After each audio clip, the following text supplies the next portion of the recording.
Greetings and salutations. Well, I'm out here in the garage here multitasking. Let's see what I got going here at the immediate moment. Took some trim out of the kitchen and doing some testing on different finishes to see what we want to do in the kitchen in our home. And as I'm walking by the shelving unit over here in my garage, I see this old machete that I bought back when you could buy Chinese SKSs for $99.99 at any gun show in America. It's about 25-ish years ago. And I find this old machete, and you know, the wood here is hideous, and it doesn't even fit the blade. It's really thin, but it seems to hold an edge pretty good. And I don't know, for $5, I don't know how many times I've almost thrown this thing away and didn't. But what I'm going to do, I'm going to grind these rivets out, and I'm going to make some micarta, and I'm going to rescale this in micarta. I'll use brass instead of these stupid, look like they're steel. I want to use brass. Pretty it up a little bit. I don't think I'm going to do anything with the patina on the blade. I kind of like that rusty look.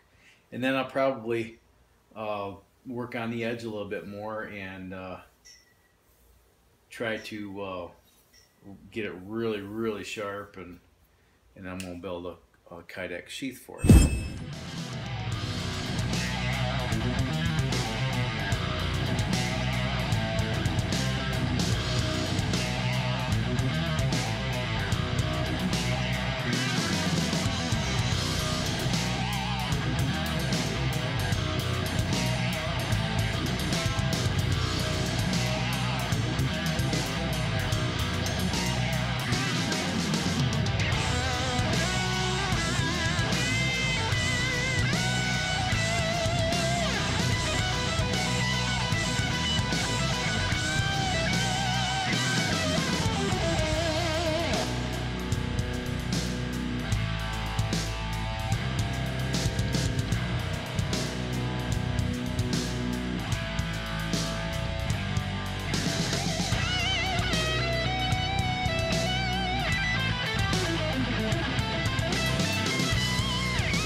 Okay, what I'm using again here is this fabric, this cotton fabric that I got from Walmart. There's two different shades of green. If you go back in the archives, it's the same material that I made the one of my neck knives, the micarta scale, out of this material. I got to take some of this, and I need to dye it dark brown. So I have 4 colors.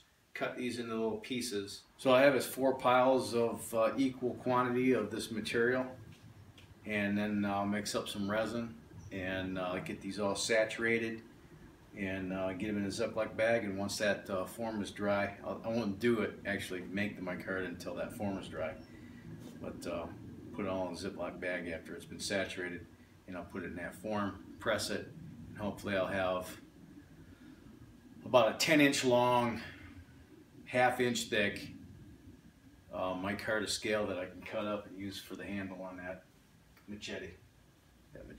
I got all these little squares of fabric cut up, and mix up some resin and start making some scales. Okay, got one scale here and one in the form. I used some resin that I had left over from when I made the windmill.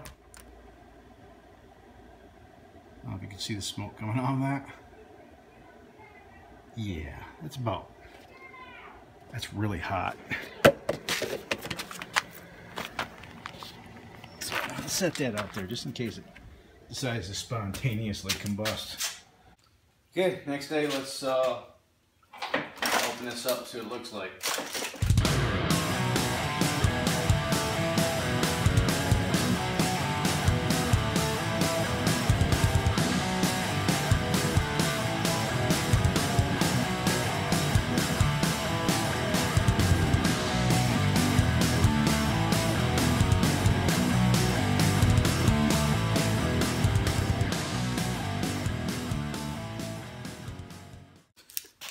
So here's the difference between the one that's done in form and one that's just squeezed out on the workbench.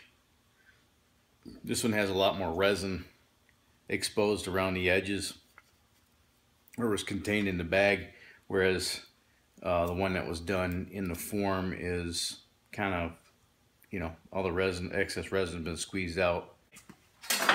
Alright, so I've got the scales kind of rough formed, and I've got the blade side polished, because once they're epoxied to the blade, it's going to be kind of hard to sand and polish those. So now I'm going to mix up some epoxy, and I'm going to take some rough grit sandpaper, probably with 36 grit, and rough this handle area up so it has some tooth for the epoxy to bite into. And I'll do the same thing to the back side of this, mix some of this Gorilla Glue epoxy up, and epoxy the pins and the scales on, and then I'll clamp them together. Then I'll probably let them sit, let this 5-minute epoxy, but I'll probably let it sit till tomorrow, and then I'll finish the finish forming and all that stuff and polishing it up. It'll be done tomorrow.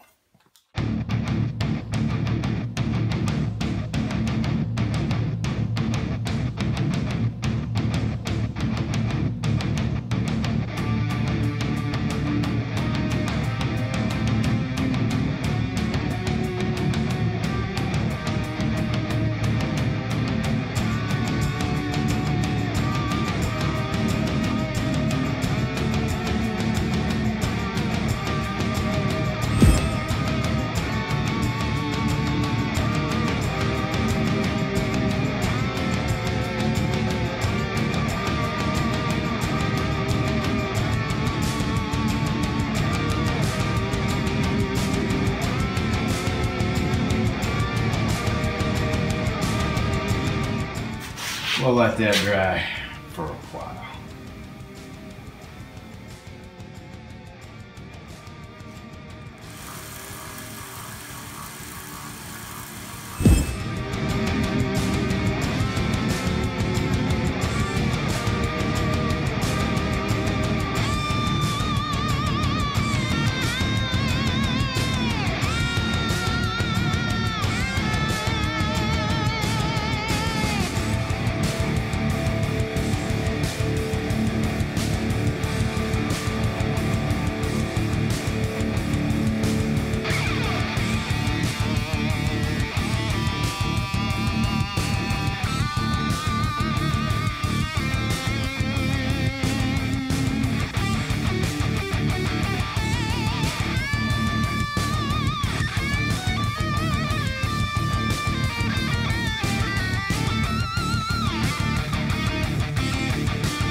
Oh, there it is.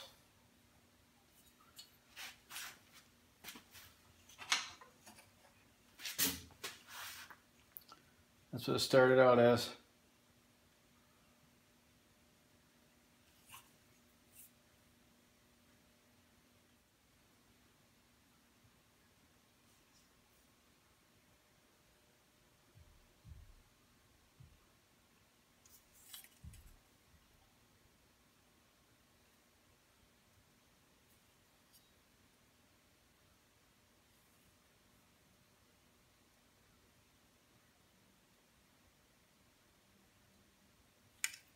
If I learn how to make that, put a link down in the description.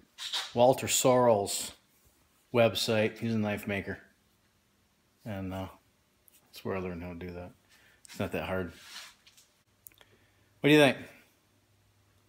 I just need to make a lanyard. That shouldn't be too difficult.